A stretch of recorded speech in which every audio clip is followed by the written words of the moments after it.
كيف يعقل الابن عنده 13 عام ومازال ما عندوش السن القانوني باش انه يطلع في واحد اللايف مع 11 الليل، والاب هو المسؤول على حضانته بحكم ان الابناء دابا راهم معاه،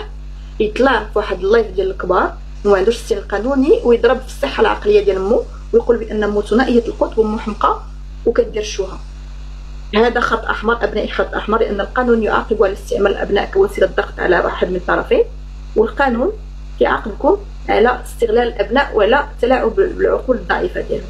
فإلا عندكم بما يفيد على انني ثنائيه القطب اجيو حطوها عليا في المحكمه باش ديروا لي اسقاط حضانه، ماشي باش تستعملوا الابن ضدي. ملي تشوفوني انا اكتسحت السوشيال ميديا ولا اكتسحت التيك توك ولات عندي خدمه جديده بحكم انك حبستي ليا الخدمه ديالي وحرقتي لي الدبلومات ديالي وعرقلتيني مهنيا واقتصاديا ودرتي لي حرب اقتصاديه شرسه بحكم انك داعي لدعوى قضائيه بعد الطلاق وباقي ما بغيتيش ترفع عليا الحاج التعسفي وباقي ما بغيتيش تعطيني تبرئه ذمه. فهذا ميساج كنوجهه للطليق وعائله الطليق، ولا بقيتم مستمرين معايا في هذه الحرب فانا غنبقى معكم في هذه الحرب وغندافع على راسي بجميع الاسلحه القانونيه، وغادي نجبد لكم حتى انا الاشياء اللي كيف ما دمرتوني غادي ندمركم. اذا الا ما حبستوش ودرتو ان سيسي لو فو ولا ما جاش من عندكم واحد ان بريز دو كونسيونس باش انكم توقفوا هذه الحرب، لن اتوقف فعلى هذا الشيء اللي كندير انا في السوشيال ميديا. هذا الشيء اللي كتسموه نتوما شوهه راه بسبب الطليق، لانه هو اللي خرج لي على خدمتي، هو اللي خرج لي على مستقبلي، هو اللي دمر لي حياتي، هو اللي خدا لي ولادي، هو اللي رفع لي الطلاق الشقيق التي كنت ارفضه هو بشده وما كنتش باغي نطلق ونشتت الاسره ديالي. فهو حطني في هذا الموقف باش نخرج نسعى في التيك توك، باش نخرج ندير لو كلون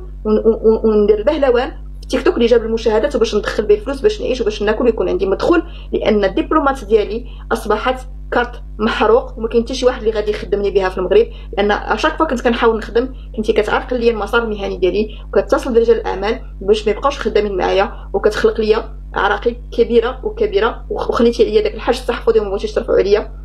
باش ما يكونش عندي الحق نتصرف في الممتلكات ديالي، وحطيتي عليا اعتراف بالدين اللي باطل وواهي ودين واهي من 2016. ميامات نتايا كنتي ابان موظف في الوكاله الحضاريه ديال طنجه استقلتي حتى اواخر 2014 يعني حتى 2015. كيف يعقل انك خدمتي عام في القطاع الحر وجمعتي 250 مليون نت دامبو ما صرحتيش بها الضرائب وسلفتيها لمراتك ودرتي لها بها اعتراف بالدين؟ من اين لك هذا من هذا المنبر؟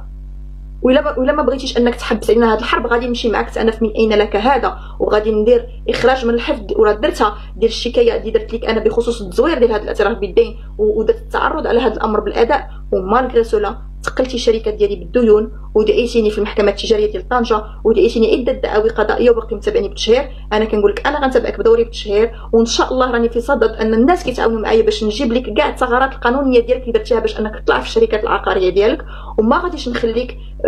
مرتاح طونك ما خليتينيش انا مرتاحه مع اولادي، طونك ما خليتيش ليا واحد العلاقه سالمه بيني وبين ولادي، طونك ما درتيش واحد خط ديال الاحترام وديال الوقار فيزافي ديال الام الاولاد ديالك اللي بغيتي تشردها ولحتيها دابا من الزنقه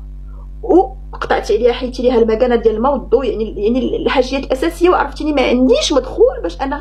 غنكري شي دار اخرى ونبقى عايشه في نفس المستوى المعيشي على الاقل غير في دار الذكرى في المدينه الخضراء اقل ما يمكن بالنسبه لشي واحد اللي كيبني العماره بالملاير واللي خدمت معاه بعرق كتافي ونكرني. الله ياخذ في الحق والله.